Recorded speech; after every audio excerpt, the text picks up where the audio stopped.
I arrived at Andover in 1941 September, and we had a system at Andover where they did a form of hazing for new boys. Everyone who was new had to wear a little blue beanie, so you couldn't escape it. And that first week, as I was on my way for, I think, lunch, this guy said, okay, I want you to come over with me to my room. I got a big stuffed chair.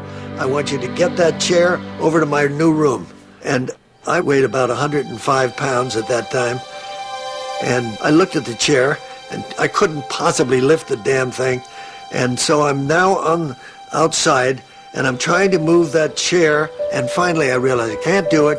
And I say, I can't do it. I'm sorry, I cannot move that chair. At which point, Peter got me in a hammerlock with my right arm behind my back and started to put pressure on.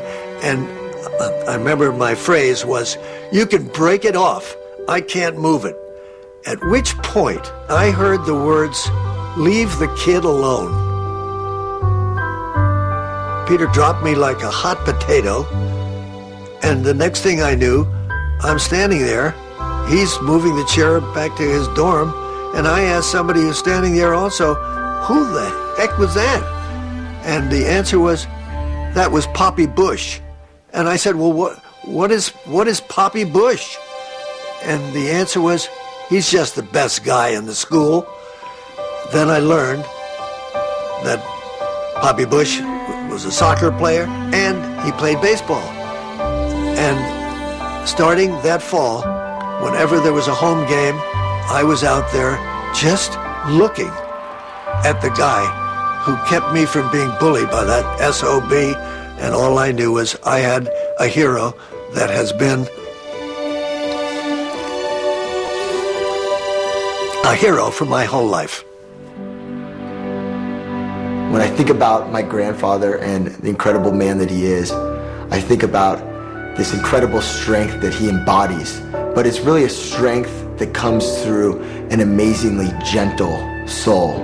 He really is of an older age of thought in American society, and I think that World War II was a defining time in my grandfather's life. You know, he joined the Navy at 18.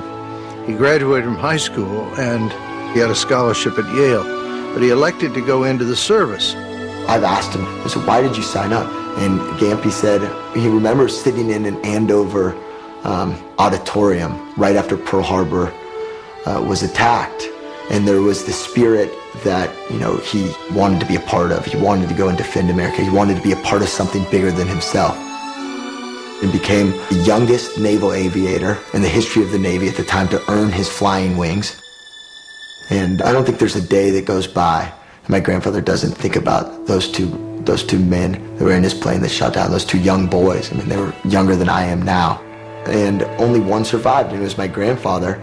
And I think part of him has wanted to live a full life, and part to honor those two men. I remember asking him about that flight at Chichijima where he was hit with heavy flak going in.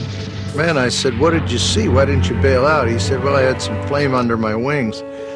I said, that's where your fuel tanks are. Why didn't you bail out then? And he looked at me for what appeared to be the longest time, and he said, I hadn't completed my mission. And that embodied George Bush's life. I added a word to his speech that year in which he talked about running for president, and he said the words, "This is my mission, and I will complete it." And you always had the feeling with him that whatever he said, he would do. I always thought the larger impact of World War II on President Bush was that he got to know the rest of America. He'd grown up in New England in a patrician family. He had anything that you could want as a young man in terms of opportunity and education, and yet he quickly volunteered for service. And then when he was in the service, he got to know working class kids from the Middle West, or he got to know people from the barrios of the Southwest. He had to read their mail because as an officer he was censoring what they were sending home, and he said At 18 or 19, I learned a lot about the sex drive, for example, and I learned a lot about not having air conditioning when you live in the city. I thought that was probably the most instructive part of World War II for him, in addition to going in harm's way to defend your country.